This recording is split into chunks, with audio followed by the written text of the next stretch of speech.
Qui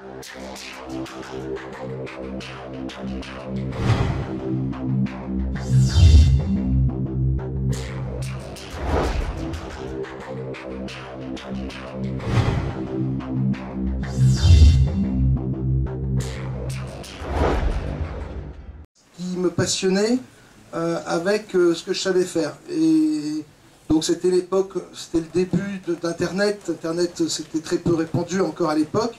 Peut-être qu'aujourd'hui j'aurais lancé un blog ou fait quelque chose dans ce domaine-là. À l'époque, il fallait passer par le système. Bon, ça tombait bien, j'avais suffisamment d'expérience pour pouvoir le faire. Donc j'ai vendu ma voiture. J'ai demandé à ma mère de me prêter un peu d'argent. Elle m'a dit, écoute, dans la famille, on est tous fonctionnaires, t'as qu'à travailler à la poste. Bon, j'ai rien contre les postiers, hein, mais voilà, c'était pas trop ce que j'avais envie de faire. Donc j'ai une amie qui héritait à ce moment-là, c'était une grande amie qui voulait de toute façon, qui aimait beaucoup ce que je faisais, et qui voulait me donner de l'argent. Et je lui ai dit, bah non, plutôt que de me donner de l'argent, investis dans ma société. Et voilà, et avec la vente de ma voiture, une vente qui n'était pas une vente terrible, hein, je dois dire, et puis l'aide de cet ami, qui est devenu actionnaire avec moi, j'ai pu lancer Top Secret. Donc, Top Secret au début, c'était un ordinateur comme on imagine comment ils étaient il y a 15 ans, avec le modem, enfin, les trucs, et ça faisait déjà 2-3 ans que je passais... des heures et des heures sur les sites de la NASA, les sites poubelles de la NASA, à ouvrir des images. Ça mettait 10 minutes pour avoir une image. Et donc c'était comme ça, je travaillais dans mon salon, et pendant les 2 premières années, j'ai travaillé dans mon salon, bon an, mal an, Top Secret sortait tous les 2 mois. Au début c'était un magazine multimédia, donc sous forme de CD-ROM. Et puis progressivement, c'est devenu ce que le magazine est devenu aujourd'hui. Donc, ça, c'est l'aspect matériel des choses. L'autre aspect, est plus intellectuel, c'est-à-dire que je me suis énormément enrichi à travers toutes ces années au contact de chercheurs. Par la force des choses, j'ai commencé à centraliser des informations. Il faut se replacer dans le contexte de l'époque. Hein. Il y a 15 ans, on était loin d'avoir... il y avait Internet, justement, ne s'était pas répandu autant qu'aujourd'hui, et donc les idées ne circulaient pas aussi facilement. Il y avait beaucoup plus de tabous qu'il n'y en a aujourd'hui. Donc l'intérêt de l'ufologie, c'était que les ufologues avaient quand même... depuis 110, depuis pas mal de gens, avaient commencé à lier l'aspect religieux, l'aspect Dieu, avec les extraterrestres. Après, extraterrestres, là on pourra en parler plus tard dans l'après-midi, mais on peut mettre beaucoup de choses derrière ce mot, hein, extraterrestre. Et donc ça a été tout un cheminement de réflexion avec donc, les premières évidences, c'est-à-dire que en ufologie, la théorie du cargo, vous savez, ces gens en Amérique du Sud, dans des îles, qui ont vu des avions des Américains pendant la guerre et qui les ont pris pour des dieux, qui ont reconstitué des avions avec des branches, puis qui ont commencé à créer des rituels autour de ça. Enfin bon, il y a toute cette théorie-là qui amenait forcément à réfléchir la religion, à réfléchir Dieu, comme étant quelque chose de lié à ces fameux extraterrestres. Il y avait évidemment tous les phénomènes d'apparition mariale qui ressemblaient beaucoup au dossier OVNI. Bref, dans le domaine de l'ufologie, on était quand même assez familier à ça, on arrivait assez facilement à relier, depuis bien 20 ans avant, à relier les anciens dieux, les dieux de l'Olympe, les dieux hindous, etc., les dieux de l'Antiquité à des extraterrestres. C'était assez simple, assez basique.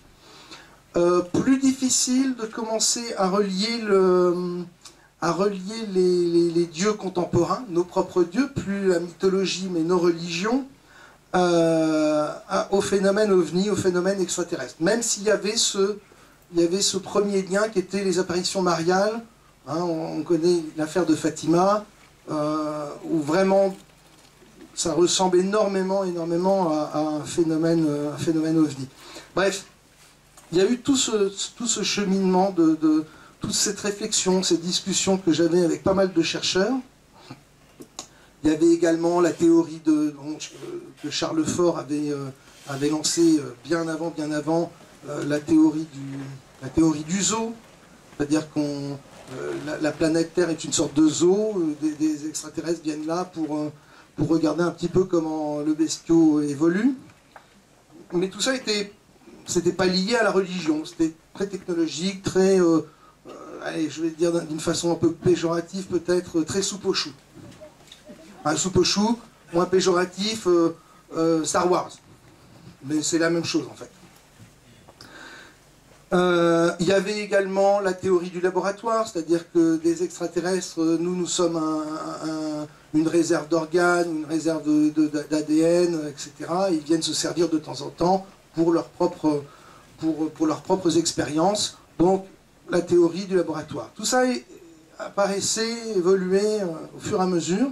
Mais toutes ces théories, finalement, elles étaient... finalement, elles étaient quand même portées par l'ego, au final, parce que l'humanité restait quand même au centre des préoccupations de tous ces extraterrestres divers et variés, puisque, enfin bon, on était quand même d'un grand intérêt pour eux, même dans le cadre du zoo, même dans le cadre du laboratoire, même dans la théorie du cargo, il y avait un souci d'éducation des extraterrestres qui venaient nous éduquer pour qu'on devienne, entre guillemets, meilleurs, etc. Il y avait, dans toutes ces découvertes, parce que moi je découvrais tout ça au fur et à mesure, je commençais à digérer toutes ces notions-là, il y avait aussi une notion de... Il y avait une notion de bien et de mal, enfin bon, il y avait une notion de... il y avait des... Ça restait assez basique, mais il y avait aussi un groupe d'ufologues qui considérait que les extraterrestres étaient des démons, enfin des choses comme ça, mais c'était pas très élaboré, ça restait brumeux, limite superstitieux, limite religieux finalement. Et puis après, bon, il y avait donc les autres ufologues qui étaient plus Star Wars, plus soupe aux choux, qui eux estimaient que c'était de l'obscurantisme total et que les extraterrestres étaient des êtres comme nous qui venaient faire leur cuisine et qu'un jour ils prendraient contact. Bon, on a tous connu à l'époque, hein, c'était très important. Aujourd'hui c'est un peu plus discret, c'est-à-dire que oui, c'est l'époque du New Age. Il y avait quand même à l'époque encore, on arrivait à la fin du New Age, mais bon, ça a perduré maintenant on fait du New Age sans le savoir, en fait. C'est comme Monsieur Jourdain qui fait de la prose sans le savoir. Aujourd'hui, on devrait dire le développement personnel, le bien-être, et toutes ces choses-là qui sont en fait des extensions de toute cette philosophie spirituelle de l'époque qui visait en fait à créer, à fonder une nouvelle religion.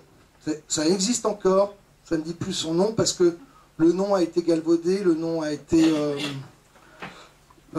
tellement critiqué que voilà, ils ont un peu modifié le truc. Mais il y a toujours cette mouvance qui existe. Et qui malheureusement apporte beaucoup de confusion. Il y a beaucoup de gens qui font du New Age sans le savoir et qui appellent les autres à se méfier du New Age et qui appellent les autres à avoir du discernement, etc. etc. Ce que je suis en train de faire là en ce moment, enfin, c'est autre chose. Bref.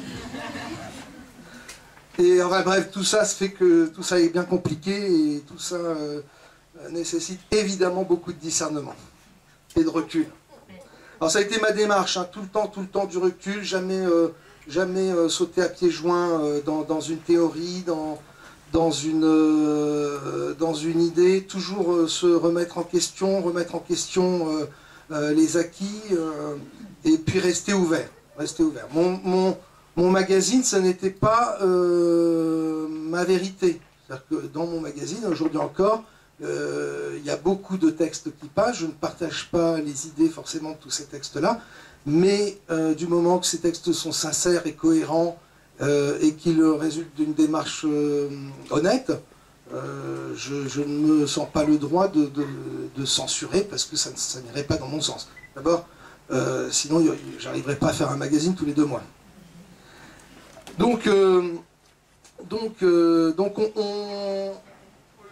c'est devenu, pour moi la bascule, ça a été le moment où il est devenu évident que la Bible, on connaissait déjà à l'époque le facteur Ézéchiel, etc., mais que dans la Bible il y avait quand même une intervention entre guillemets de type ufologique, de type extraterrestre, une intervention extérieure qui pouvait très facilement s'appuyer sur une technologie, et là on retrouvait la théorie du cargo. Sauf que commencer à s'occuper de Yahvé, de l'Éternel, de la Bible, et commencer à le voir de cette façon-là, je parle de ça en 2002, c'était quand même assez tabou, et là je savais que dans le magazine il fallait que j'y aille doucement, vraiment doucement. Je commençais à parler du symbiote de l'homme, des dieux de l'Olympe, du fait que tout ça continuait d'exister aujourd'hui encore, avec les mêmes symboles qu'on retrouve de tout temps, c'est-à-dire que chez les Sumériens, vous avez les étoiles, mais aujourd'hui on a les drapeaux, il y a les étoiles. Quand un chef d'État parle, il faut qu'il ait les étoiles derrière, parce que comme ça on sait au nom de quoi il parle, si c'est plus ou moins important ou pas. Et donc là, il fallait y aller doucement, donc j'ai décidé de saupoudrer dans le mag toutes ces notions-là, et de commencer doucement par des trucs qu'on connaissait, les apparitions mariales, des choses comme ça, avant de rentrer dans le vif du sujet, c'est-à-dire que, en fait, de m'intéresser vraiment au personnage de Yahvé. Alors moi j'avais lu la Bible déjà, j'ai commencé à me repencher dessus, et puis alors la lecture de ce texte, c'était ce qui était un peu délicat, c'est que on se rendait très rapidement compte que ce personnage n'était pas quelqu'un de très recommandable. Par rapport à l'humanité, il faisait des sales coups, quoi. C'était plutôt un tyran, il était assez cruel, sans scrupules, et il poussait plutôt les hommes au massacre que à l'amour. Donc, il y avait une chose qui apparaissait comme une évidence, en tout cas revendiquée, c'était qu'il était aussi, donc l'Éternel, ou toute sa bande, à l'origine de la création de l'humanité, suite à une manipulation génétique. Et puis des exemples qui montrent son caractère. J'aime toujours à donner celui-là, c'est l'histoire d'Abel et Caïn, où vous en avez un qui égorge à tour de bras pour faire des offrandes à Yahvé, au Dieu, et l'autre qui cultive son jardin un peu bio, etc. Enfin bon, c'est quasi Monsanto face à la petite agriculture individuelle, artisanale, et évidemment, celui qui a la préférence de Yahvé, c'est quand même celui qui égorge. Hein, donc on se rend compte que c'est un personnage qui aime bien le sang, et au final, on peut comprendre qu'un et son geste, parce qu'au bout d'un moment, on doit devenir fou en se disant, mais comment c'est l'autre, l'égorgeur, qui a la préférence de mon Dieu. Et donc c'est vrai que ça peut mener à la folie. Donc,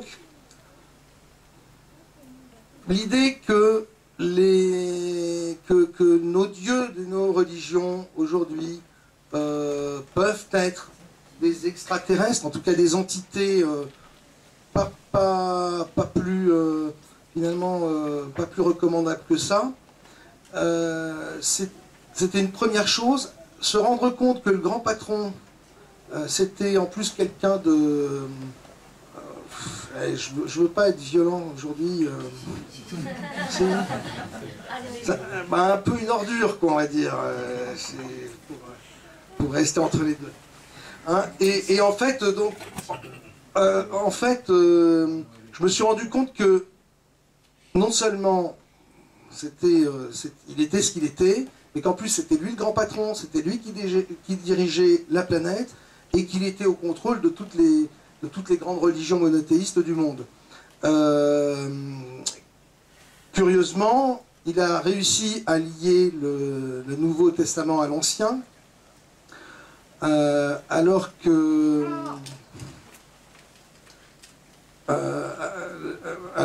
le discours des deux testaments sont diamétralement opposés et différents. On retrouve dans l'évangile qui a été beaucoup manipulé, beaucoup modifié, etc. Mais il y a quand même quelques bribes de choses intéressantes. On se rend compte qu'en fait, dans l'évangile, quand on décrit le diable, on a l'impression vraiment de décrire Yahvé. Vraiment, le diable, dans l'évangile, c'est Yahvé. La curiosité, c'est que aujourd'hui, l'Église catholique, etc., a pour Dieu, se revendique un héritage de l'Ancien Testament, et donc fait de son diable son Dieu. Mais bon, c'est pas les seuls. Mais alors, je vous ai préparé 3-4 citations. Par exemple, dans Jean 8, 44, vous avez ce texte, donc Jésus qui dit « Vous avez pour père le diable », il parle aux pharisiens, qui sont les docteurs de... « Vous avez pour père le diable et vous voulez accomplir le désir de votre père. Il a été meurtrier dès le commencement. Il ne se tient pas dans la vérité parce qu'il n'y a pas de vérité en lui. Lorsqu'il profère le mensonge, il parle de son propre fond, car il est menteur et père du mensonge. » C'est assez dur, hein, quand même. Il y a le fameux passage de Matthieu 4,8, où le diable transporte Jésus sur une montagne très élevée et lui montre tous les royaumes du monde et leur gloire. Et il lui dit « Je te donnerai toutes ces choses si tu te prosternes et m'adores. » Jésus lui répond « Retire-toi, Satan. » Donc, on comprend que Satan, c'est celui qui possède tous les royaumes, qui possède la terre, puisque celui qui peut offrir quelque chose, c'est celui, en principe, qui en est le propriétaire. Et puis, alors, si on regarde, on cherche un peu dans la Bible, qu'est-ce qui pourrait corroborer ce que je suis en train de vous dire, vous trouvez Moïse, dans Exode 9, 29, Moïse lui dit « Quand je sortirai de la ville, je lèverai mes mains vers l'Éternel, les tonnerres cesseront et il n'y aura plus de grêle, afin que tu saches que la terre est à l'Éternel. » Donc là, si on est logique, on se rend compte que voilà, le diable possède la terre, mais la terre est à l'Éternel. Toujours dans Exode 19.4, 19.5, vous avez vu ce que j'ai fait à l'Égypte. Alors ce qu'il a fait à l'Égypte, c'est super sympa, c'est les 10 plaies. Hein. C'est le truc où tu as tous les gamins qui meurent. Enfin bon. Et je vous ai porté sur des ailes d'aigle pour vous faire venir jusqu'à moi. Maintenant, si vous entendez ma voix et gardez mon pacte, vous m'appartiendrez entre tous les peuples, car toute la terre est à moi. Par rapport à ce que j'ai lu tout à l'heure de l'Évangile, et par rapport à ce que je viens de lire, on se rend compte qu'il s'agit de la même personne, que dans l'Évangile il est traité de diable, de Satan, et que dans Exode, c'est lui l'Éternel. Donc il y a un petit peu une contradiction au niveau des religions aujourd'hui. Bref, le truc amusant par contre, c'est de se rendre compte que tout le temps il tourne autour d'un problème de terre quand même. Hein. À Moïse, il lui offre la terre promise. Au personnage de Jésus, il offre aussi des royaumes. Enfin, c'est un vrai agent immobilier, ce gars. Et par contre, au niveau spirituel, il n'y a pas grand-chose. Il n'y a pas grand-chose. On a comme exemple un truc particulier qui a existé depuis Vatican II, c'était la prière Notre Père. La prière Notre Père était très insidieuse en fait parce que elle soulève un gros égrégore, elle est très puissante Elle a été modifiée donc au moment de Vatican II. Il y a la fameuse phrase dans cette prière qui dit ne nous soumets pas à la tentation, mais délivre-nous du mal. Mais donc notre Père, notre Père, notre Père, notre Père, ne nous soumets pas à la tentation. Or, qui soumet? Dieu, tel qu'on peut l'imaginer, en tout cas à travers l'Évangile, Dieu n'a jamais soumis personne. Il ne soumet certainement pas les gens à la tentation. Le tentateur, ce n'est pas Dieu, c'est le diable. Donc en fait, avec Vatican II, cette prière a été retournée.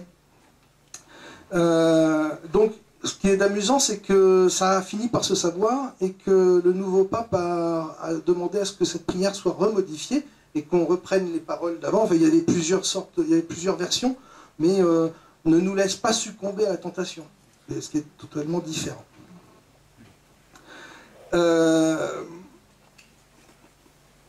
Il y a... oui, il y a par rapport à l'Éternel, c'est un petit gag sympathique. La question que je me suis toujours demandé, c'est quand même, il faut être assez vicieux pour mettre Adam et Ève dans un jardin paradisiaque et de te planter au milieu de tout ça un putain d'arbre qui est le plus beau de tous et t'as pas le droit d'y toucher, tu vois. Ben ça s'appelle encore de la tentation. Vraiment, c'est vraiment un tentateur. Donc bon, tout ça, ça fait cohérence au bout d'un moment, et on s'étonne après de lire toujours les exégètes qui s'interrogent sur Dieu, et ils remettent toujours tout sur la faute de l'homme. Toujours tout, c'est toujours, même quand c'est Dieu qui fait les pires conneries, c'est toujours la faute de l'homme. Il y a comme s'il y avait quelque chose, une programmation qui fait que nous, c'est pas notre cas. Enfin, je pense pas que vous ne seriez pas là avec moi à parler de tout ça. Il y a quelque chose qui fait qu'on n'arrive pas à voir ça. Beaucoup de personnes dans la population ne peuvent pas entendre ça. Bon, ils y arriveront, mais il y a comme une programmation. Il y a le symbiote de l'homme qui fait qu'on a été programmé pour vénérer ces créatures-là au moment de notre création. Bon, ça, c'est encore un autre... C'est quelque chose qu'on abordera peut-être tout à l'heure. Et enfin, tout ça pour dire que non seulement donc, nous vivons dans une matrice d'illusions, dans un monde de mensonges, mais qu'en plus, manque de bol, cette matrice est dirigée, contrôlée et manipulée par le diable en personne. C'est vraiment chiant. Bon.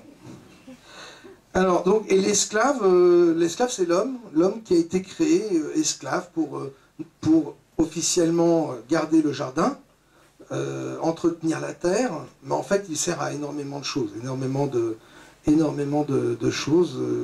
Les dieux, la bande, moi j'aime les appeler la bande de cloportes, utilisent l'homme de bien des manières. Alors, après, la question c'est de savoir, alors qu'est-ce que c'est que l'homme? Qu'est-ce que c'est que l'homme? Puisque s'il a été en fait modifié génétiquement, créé par le diable en personne, waouh, c'est un peu embêtant, et puis moi je me reconnais pas là-dedans. Hein, tout ça, en fait, c'est le cheminement de ma réflexion. Donc l'homme, ça commence, il y a une partie, c'est l'ADN.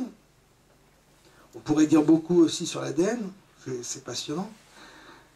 C'est l'ego, forcément. Alors l'ego, moi on pourra aussi, on reviendra aussi là-dessus, mais l'ego, c'est cette petite chose, cette petite substance des faux dieux qui a été agrégée à l'ADN pour contrôler l'humanité. C'est comme c'est le symbiote de l'homme. J'appelle ça la bile noire. Et puis, heureusement quand même, on a l'âme. L'âme, comme appelée par les traditions, que moi j'appelle les commandos d'élite.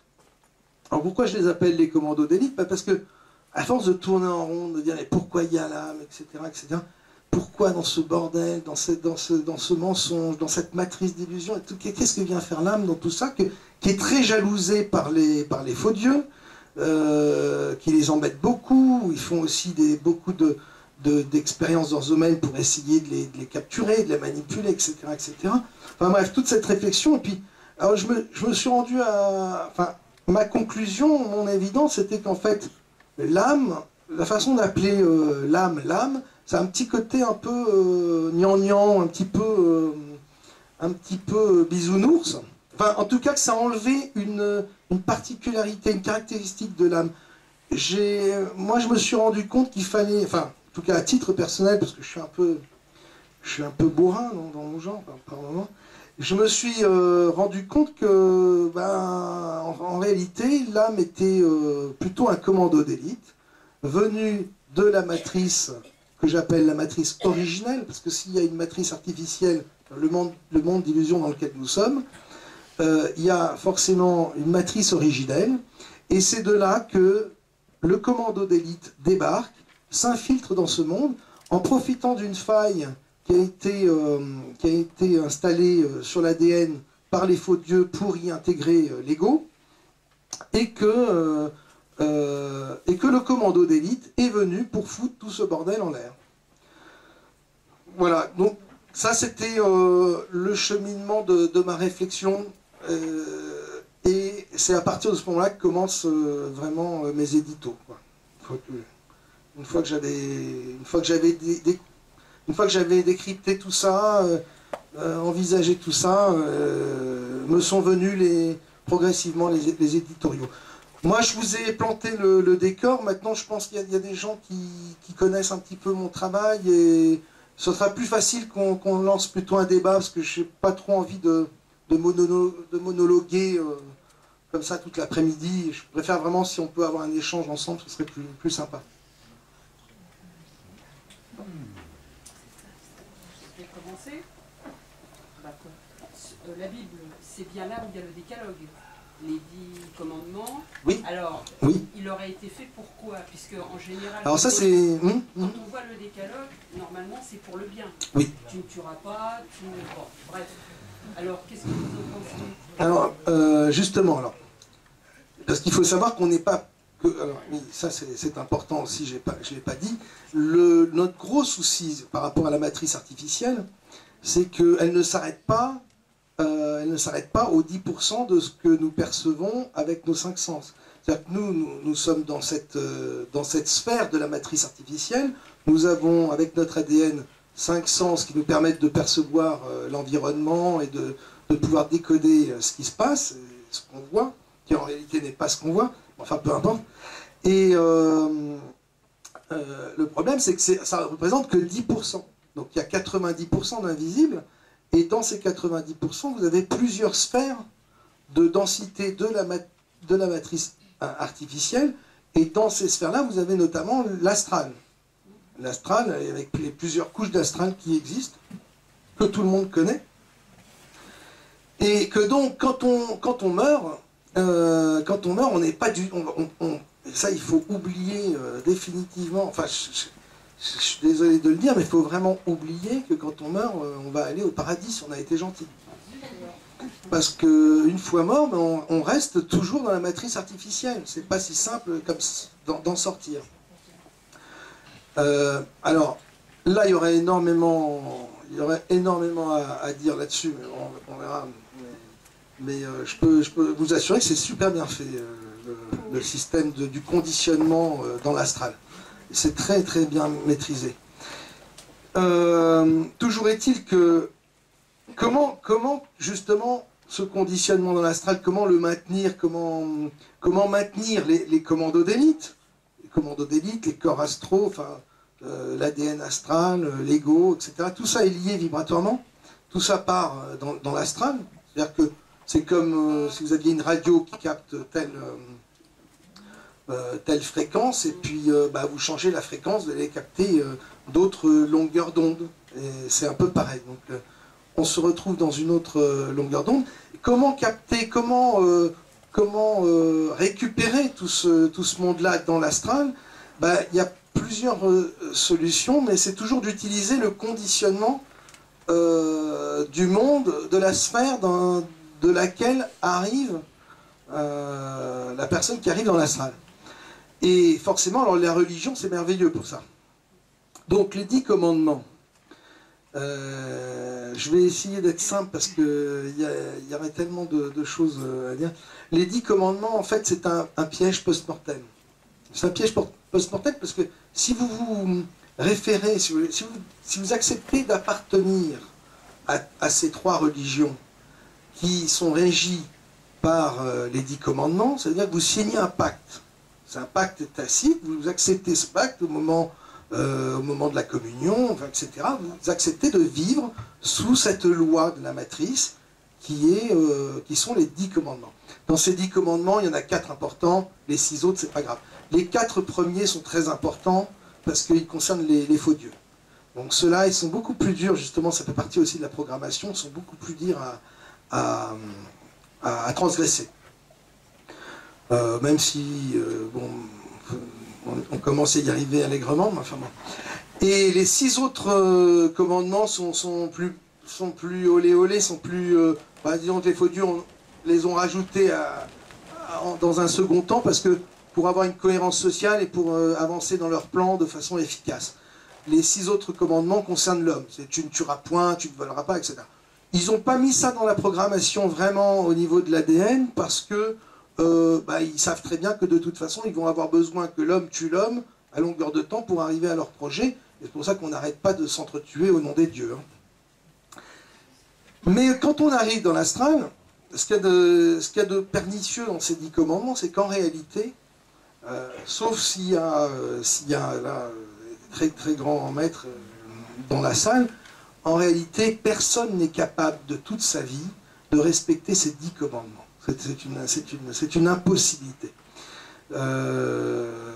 Et partant de là, quand on se retrouve dans l'astral et qu'on a vécu sous la loi des 10 commandements, évidemment, les gardiens de l'astral, ceux qui nous reçoivent, ont beau jeu de nous dire « mais tu vois, tu as signé un pacte, tu as accepté de vivre sous le joug de telle loi, et cette loi n'a pas été respectée, donc tu dois t'amender, tu dois progresser, t'améliorer, tu sais, parce que dans l'astral, c'est toujours pour ton bien.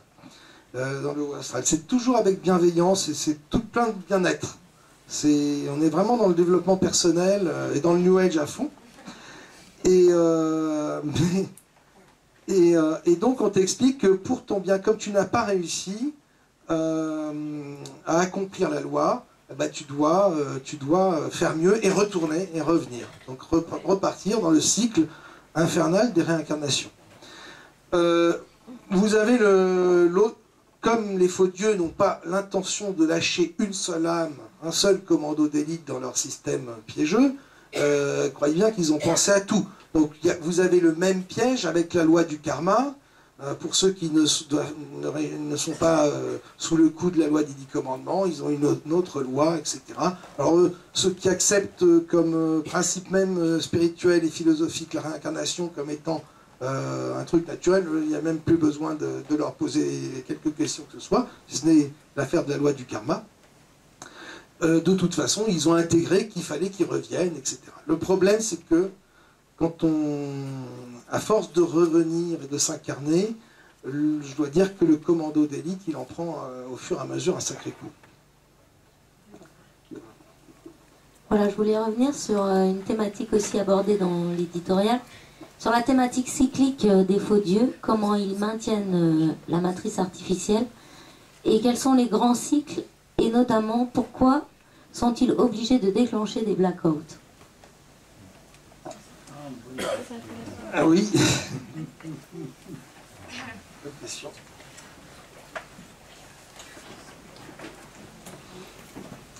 D'abord, comment on en arrive à comprendre cette manipulation, comment elle peut être possible? On constate l'histoire de ce mensonge intégral de nous expliquer qu'il n'y a que 5000 ans d'histoire de la civilisation, qu'au-delà, c'est le vide complet, etc. Et je me disais, mais comment ça se fait qu'on n'ait pas de mémoire, qu'on n'ait pas plus de mémoire que ça, etc. J'ai eu à travailler avec Top Secret sur la problématique du ressentisme. quand je dis que j'ai eu à travailler sur le ressentisme, parce que j'ai travaillé sur le ressentisme des années avant que je sorte quelque chose sur le ressentisme. Mais j'ai eu à étudier cette question-là, et je me suis rendu compte que le ressentisme, c'est-à-dire l'histoire qui prétendrait que le Moyen-Âge n'a pas existé, profite d'un problème planétaire ou mondial, qui, là pour certains ça va être une maladie, pour d'autres ça va être un problème cosmique, etc. Et qu'à partant de là, ceux qui dirigent le monde vont pouvoir inventer une histoire et faire redémarrer la civilisation au point où ils souhaitent la faire redémarrer. Donc ça c'était la première réflexion que j'avais eue, et puis je me suis alors en poussant un peu plus loin les recherches, là c'est dommage, j'ai oublié l'exemple que je voulais vous donner, mais je me suis rendu compte qu'en fait ce genre de catastrophe là arrivait régulièrement, mais au départ on se dit toujours à l'échelle humaine, on se dit ben, ça doit être tous les 12 000 ans, tous les 20 000 ans, c'est pas possible que ce soit quand ça serait arrivé donc au IVe siècle, au IVe siècle qui serait même le XIIe, enfin bref. Et donc si près que ça, alors qu'on nous a toujours dit que c'était plutôt il y a 12 000 ans, plutôt il y a 6 000 ans. Et de fil en aiguille, je me suis rendu compte que pour expliquer la disparition de certaines civilisations, il fallait qu'il se soit vraiment produit à chaque fois quelque chose de catastrophique et à l'échelle planétaire. Et finalement, je me suis dit, mais c'est génial, parce que c'est le meilleur moyen pour les faux dieux de tirer la chasse.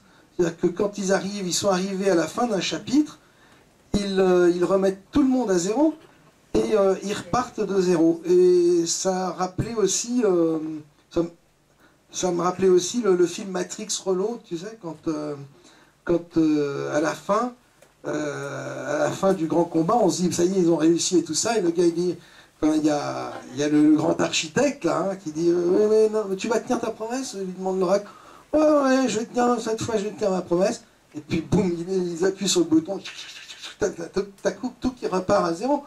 Et alors, le truc qui était marrant, c'est de découvrir, parce que je faisais aussi d'autres recherches d'un aspect scientifique, enfin, sur des notions scientifiques, sur le cerveau, sur les implants, etc.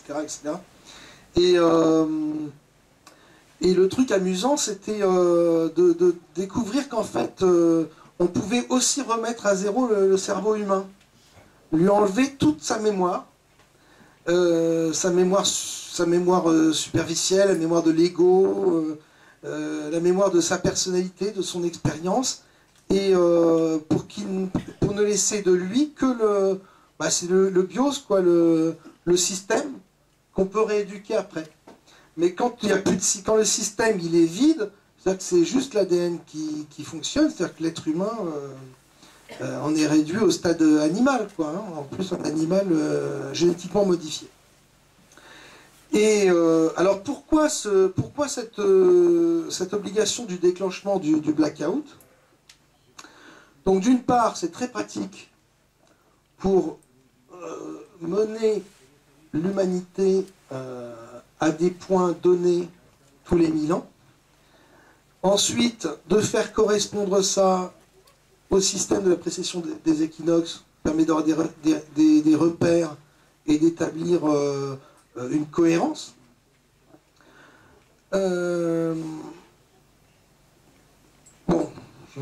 parce que j'ai beaucoup de trucs qui me viennent en tête, mais après il faut quand même que je reste sur le bon curseur au niveau de ce que j'ai à dire, sinon ça va être difficile de suivre, même pour moi. Et donc, ce qui se passe, c'est que forcément, quand la matrice artificielle a été créée, elle a été conçue,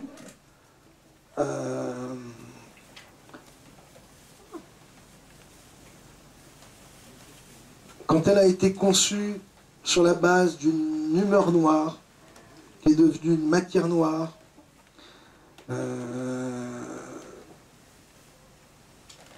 dans laquelle ont baigné pas mal d'entités qui étaient prisonnières, qui ont été engluées dans cette matière. Bref, quand cette matrice artificielle s'est étendue, évidemment la matrice originelle,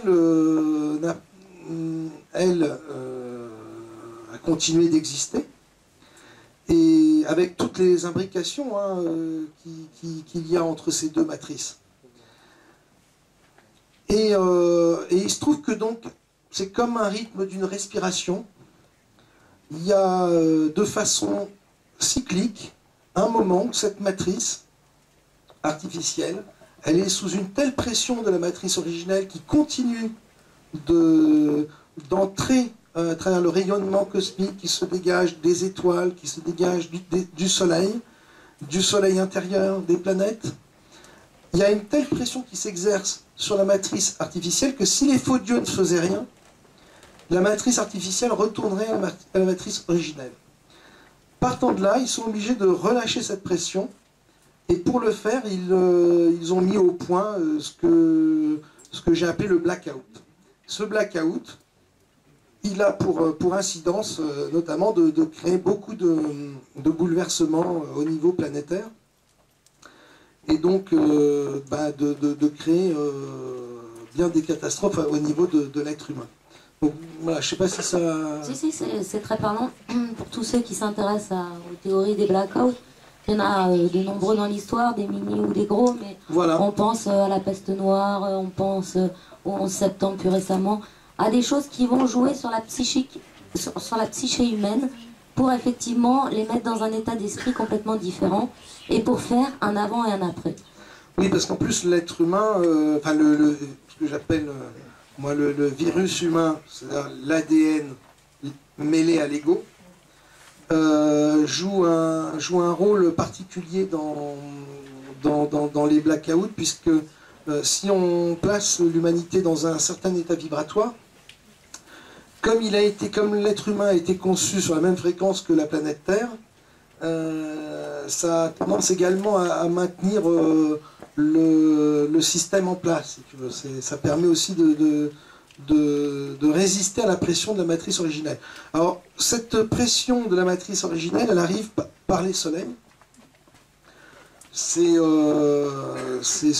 l'énergie, le rayonnement du soleil qui en fait est une émanation de l'autre côté de la matrice originelle. En fait, le soleil, pourquoi on ne peut pas le voir, c'est parce que simplement on n'est pas conçu pour voir. C'est une porte vers la matrice originelle. Et dans l'autre sens, le soleil, pour la matrice originelle, c'est un trou noir. Voilà, c'est un trou noir qui aspire notamment l'énergie originelle qui arrive dans la matrice artificielle. Donc, le but, quand on arrive à faire désagréger la matrice, et c'est le boulot des commandos d'élite, je vous l'apprends, il y a un putain de boulot à faire. Quand on arrive à désagréger la matrice originelle, en réalité, quand on fait capoter le blackout et que le white-in arrive vraiment à se déclencher, le white-in c'est en contradiction au blackout, c'est un grand blitz mais solaire cette fois-ci. En fait, le système visible, le soleil devient un trou noir. Et tout repart vers la matrice originelle. Donc ça s'est produit quelquefois dans l'histoire de l'univers visible, mais bon, nous on a encore du boulot. Voilà. Alors, continuer sur la thématique des white-in. Et donc ce qui est intéressant, c'est que tu développes dans Top Secret, c'est des mémoires qui nous sont restées au niveau de l'ADN concernant une manière de se libérer du joug des faux dieux, et qui concerne en fait, qu'on pourrait associer à la quête du Saint Graal, parce qu'en fait il est question d'alchimie intérieure pour pouvoir se libérer de cette matrice artificielle. Oui. Et donc là, on retombe sur les grands mythes et on est effectivement dans le christique du côté lumineux. On peut relire les textes avec une toute autre vision, par exemple Saint-Luc. Et on peut également voir la quête du Graal d'une manière, en fait, d'œuvre alchimique interne. Oui, absolument. Absolument. La matrice artificielle, c'est pas une zone, c'est pas l'univers visible qui est la matrice artificielle. C'est-à-dire que chaque système solaire est en réalité une zone étanche de la matrice artificielle qui, elle, s'étend à tout l'univers visible. Et puis donc, même à l'univers invisible, mais enfin, bon, ça c'est encore par rapport aux autres sphères. On pourra en parler. Il y a donc comme porte, comme zone de jonction avec la matrice originelle, 3 types de soleils. Il y a les soleils extérieurs, un soleil comme notre soleil, les étoiles que l'on voit. Ça, c'est des premières portes. Vous avez les soleils intérieurs des planètes, que d'autres vont appeler les noyaux. Hein, puisque, supposons que les planètes ne soient pas creuses, de toute façon, si vous mettez le curseur sur une autre densité de la matrice, vous allez obtenir quelque chose qui va forcément être creux. Et puis le troisième type de soleil, il est au niveau des cellules et de l'ADN. Vous avez dans le corps humain des centres solaires et des milliards de soleils qu'il faut allumer. Évidemment, ça a été pris en compte par les faux dieux, puisque c'est aussi pour cette raison qu'ils ont agrégé à l'ADN humain cette bile noire que j'appelle, qui est de la lymphe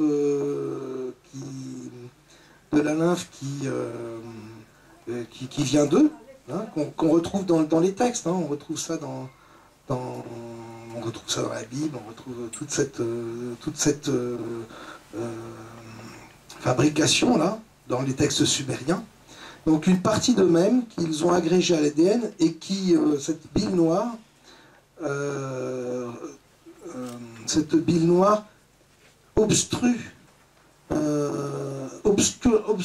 obscurcit tous ces soleils de l'ADN. Donc on a tout ce boulot de nettoyage à faire. Alors ça rejoint assez finalement tout le travail sur soi, ça passe aussi par cette alchimie-là. C'est comme si on avait été contaminé par les faux dieux et il faut d'abord passer par une phase de décontamination. Absolument. La bile noire, ça leur permet vraiment enfin c'est l'ego, ça leur permet vraiment de contrôler l'animal.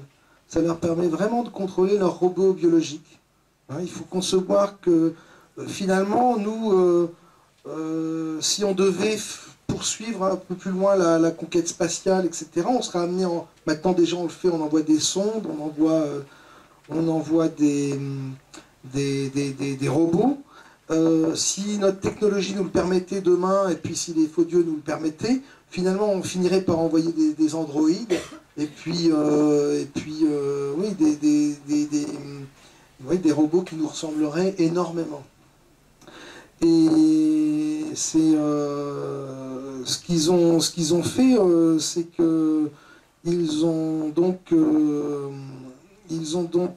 pour pouvoir influer sur la Terre, pour pouvoir influer sur les fréquences sur la Terre, etc., pour pouvoir influer sur les blackouts qu'ils devaient provoquer, il était évident que eux n'appartenant pas à la base à la matrice artificielle, ne peuvent pas y subsister très longtemps sans protection.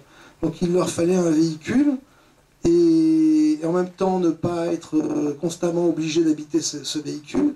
Donc le moyen de la bile noire était un bon moyen d'avoir un véhicule potentiellement adapté à les recevoir. Alors ceux qui sont vraiment adaptés à les recevoir et qui peuvent contenir ces faux dieux pendant 2-3 ans, je les appelle les sangs noirs. Je les appelle les sangs noirs parce que eux ont reçu depuis, par lignée, par lignée génétique, ils ont reçu une très forte dose de bile noire. Pour vous donner une idée de ce que c'est que cette bile noire, je vais vous montrer. C'est assez marrant parce qu'en ce moment, Hollywood n'arrête pas de nous montrer, des exemples de cette bile noire. Attends, alors on va mettre le petit câble. Ouais.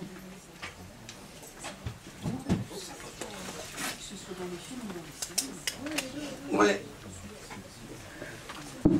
Mais il y a une analogie avec X-Files aussi, avec la bile noire, puisque dans cette série, ils sont souvent confrontés avec ce sang noir. Voilà. Absolument.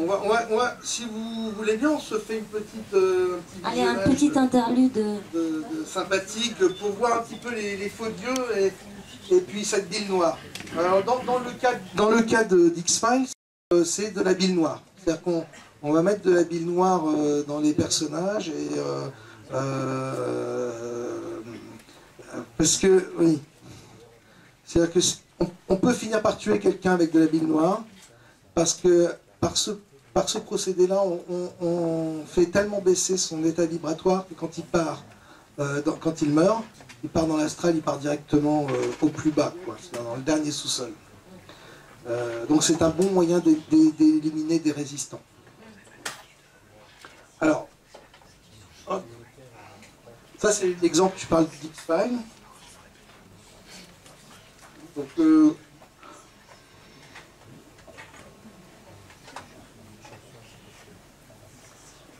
ça c'est un épisode d'X-Files, ça se passe dans l'eau, comme on peut le constater. Et vous voyez, voilà, là vous avez... alors c'est Hollywood, donc c'est visible, on le voit, etc. Mais c'est une façon en tout cas de...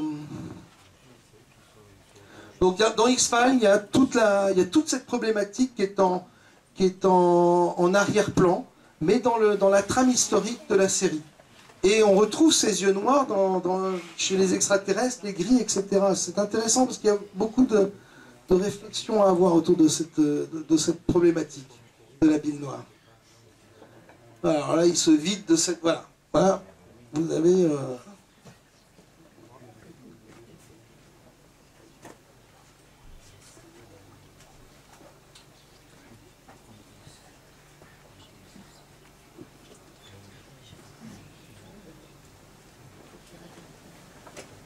Et ce qui est amusant, c'est qu'en fait, ça fait quelques années que ça devient vraiment de plus en plus visible et une obsession. Et c'est pas si étonnant par rapport aux échéances qui s'approchent, quoi. Tu peux régler un peu l'image, c'est bon. C'est bon.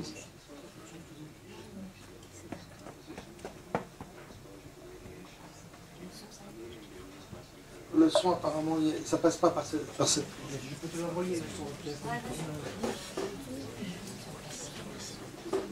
Donc, ce qui est intéressant dans ces passages d'X-Files, c'est que vous avez la notion de bile noire et d'extraterrestres qui sont mêlés dans la même série. Alors, ah oui, c'est dommage. Là, j'ai coupé, c'était pas mal le passage là. Je vais remettre vite fait. Ah ouais, je veux bien, ouais.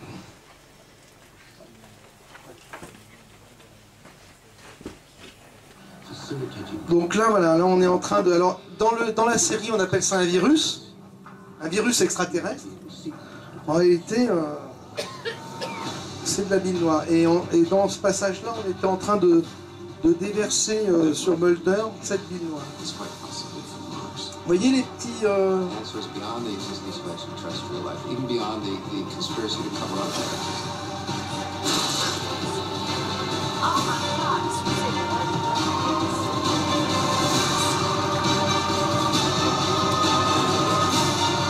Voilà, vous avez la bile noire qui est en train de couler.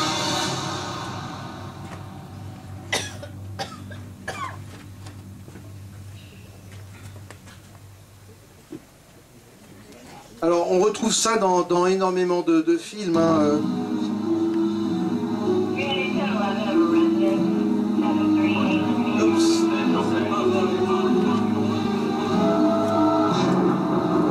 Là, ce qui est intéressant, c'est que quand Spider-Man devient son double négatif, eh bien, il est, qui est symbolisé, donc c'est vraiment dans le subconscient ou alors dans la connaissance de certaines personnes à Hollywood, mais c'est symbolisé par cette matière noire qui va lui tomber dessus et qui est une matière vivante. Alors, après, je vous dirai un peu à quoi ressemblent les faux dieux. Là, on n'est plus près des faux dieux, là, hein, avec ce passage.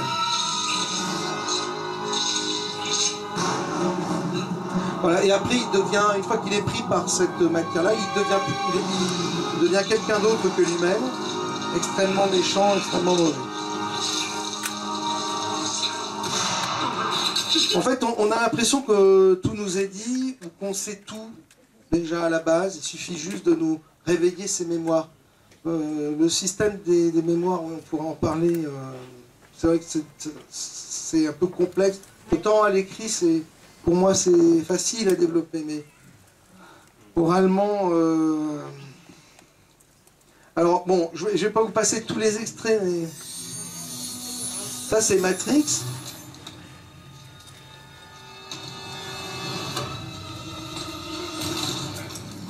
Voilà, hop, Will Smith qui représente le Satan, enfin qui représente Lucifer ou je ne sais quoi, quand il transforme les gens, c'est toujours avec cette matière noire.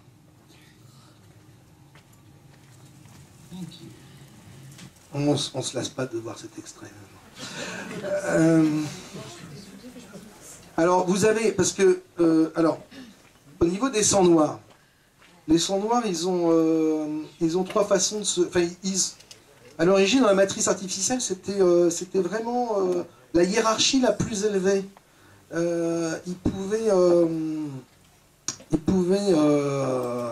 Ils avaient les capacités de faire un peu ce que toutes les autres hiérarchies faisaient, mais eux, à eux tout seuls pouvaient le faire. Donc, ils étaient vraiment... C'est pas ceux que tu nommes les elfes déchus dans le dernier... Alors non, les elfes noirs ce sont des hiérarchies qui sont... En fait, ce sont des commandos d'élite, les elfes. Les elfes, ce sont ces guerriers qui sont en nous, qui se sont infiltrés en nous, quand la matrice artificielle a été créée, il y a des elfes qui ont été englués dans cette matière noire et qui sont devenus des elfes noirs. Un peu comme Spider-Man. Et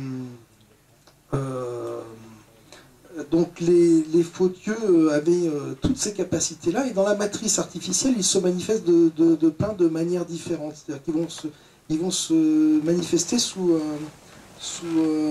les quatre éléments, liquide, gazeux, solide, sous la forme de feu également. Ces entités-là, qui étaient dans la matrice originelle à l'origine, donc ont créé cette humeur noire, cette matière noire, et eux-mêmes ont été se sont modifiés, si tu veux, à se sentir bien dans cet univers qu'ils avaient créé. Et donc ils peuvent se manifester de ces quatre manières différentes, donc notamment sous forme de fumée noire, pas seulement sous forme de liquide. Donc dans Lost, on a aussi ces faux dieux qui sont représentés.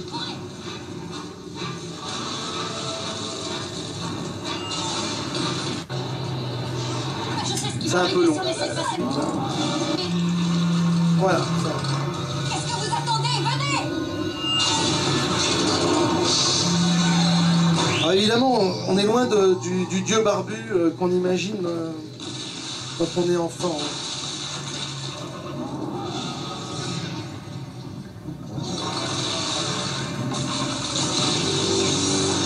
Bon, Alors ce qui est intéressant dans Lost, c'est qu'on se rend compte qu'ils sont très sensibles au phénomène électromagnétique. Il y a tout plein, dans toutes ces séries de science-fiction, il y a tout plein de petites vérités. On ne sait pas si c'est de la pure inspiration ou si c'est vraiment à l'origine d'une connaissance... D'accord. On ignore ce que c'est, mais on sait seulement qu'il n'aime pas la clôture. Eh ben c'est les faux dieux. Voilà. Ils sont partis en me laissant, moi aussi. Donc là, dans Lost, on a un autre passage qui est intéressant. Alors bon, ça, on est encore avec la fumée.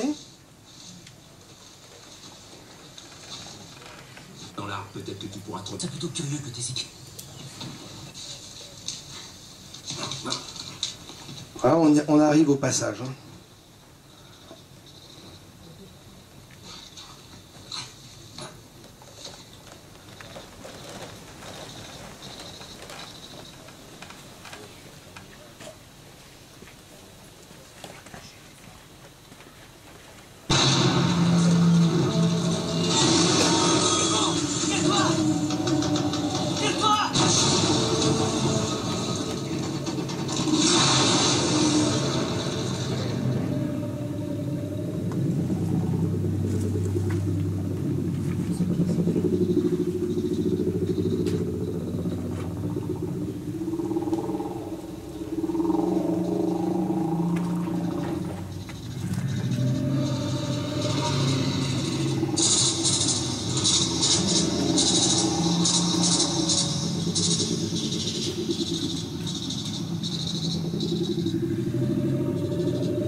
Ça pas l'air gentil quand même.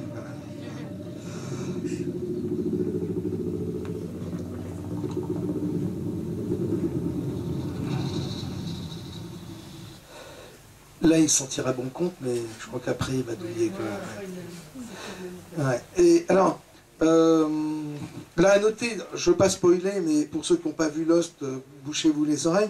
Mais c'est intéressant quand on connaît la fin de Lost, de savoir que ils sont justement dans une dimension de l'astral. Hein, voilà. Donc on retrouve là il le retrouve vraiment en face, ces faux dieux, il les retrouve en face. Autre truc sympa là, on va voir aussi les faux dieux, c'est dans Constantine. Vous savez, alors ça je l'ai découvert il n'y a pas si longtemps, parce qu'en fait, en regardant des films, je me dis, c'est pas possible, ils sont partout. Et dans Constantine, qui est un film extrêmement intéressant, avec plein de vérités, il y a beaucoup de choses qui sont réelles dans ce film-là. Le moment où vous avez Satan qui arrive pour voir Constantine, c'est la toute fin du film. Vous allez regarder les pieds de Satan. Vous voyez, ça dégouline, là.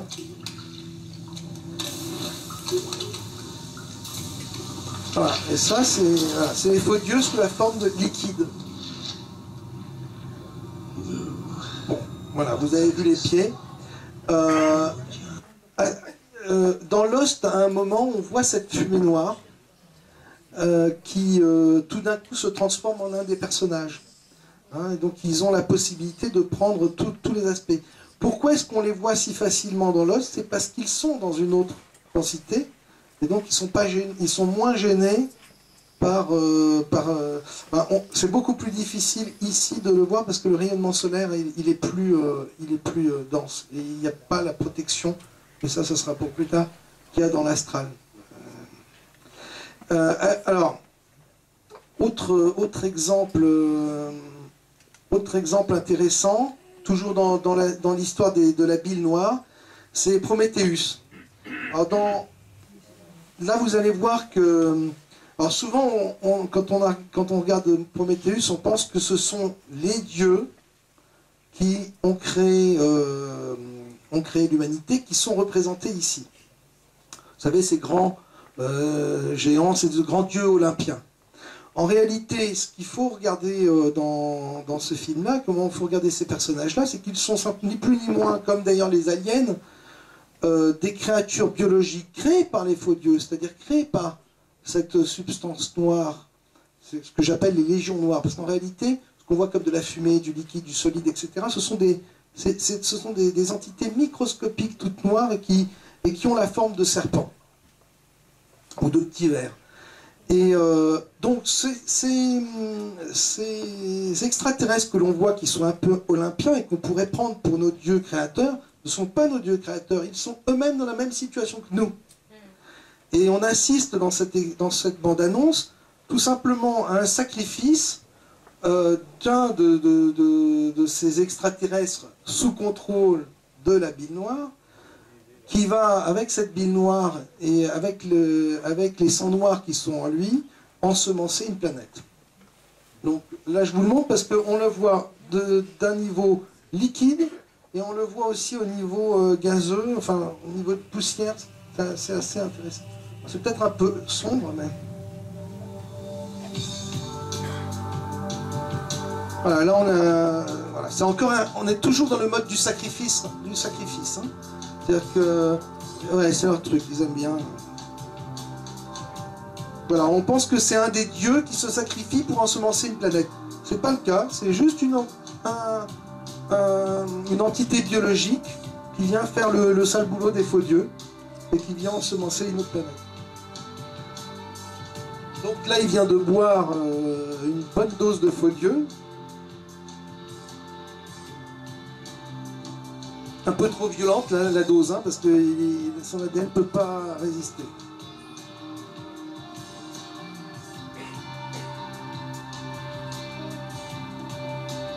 Voilà,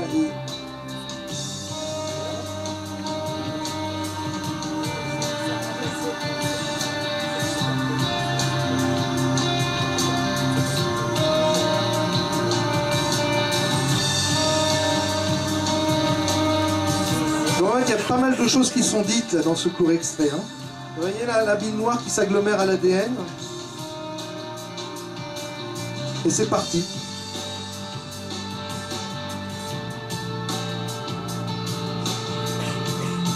Bon alors, non, il y a des extraits là-dedans où on va voir aussi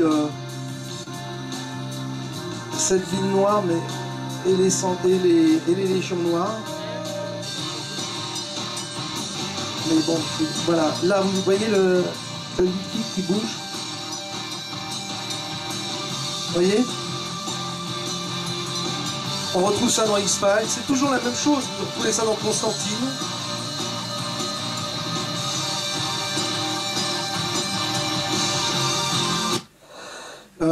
Bon bah je pense que là je vous ai suffisamment gratifié de vidéos, on va s'arrêter là.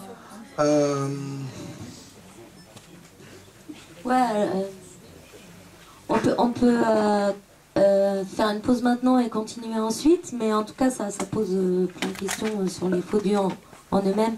C'est-à-dire, bon, moi j'aurais plein de questions à me poser sur ce sujet, mais je vais aussi laisser intervenir le public et puis on pourra développer aussi les autres aspects. Mais donc, on continue encore un petit quart d'heure, ou on fait la pause maintenant, comme tu veux. Moi, je pense que c'est le bon moment, après la petite séquence vidéo. Avec grand plaisir. Allez, merci. Merci.